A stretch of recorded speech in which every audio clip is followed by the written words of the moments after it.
দেখতে পারতেছেন ছাত্ররা এখনো রাস্তা ছাড়তেছে না, রাজপথ ছাড়তেছে না।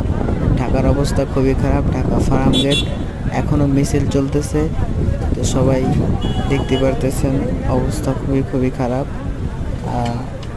দেখি সামনে কি হয়।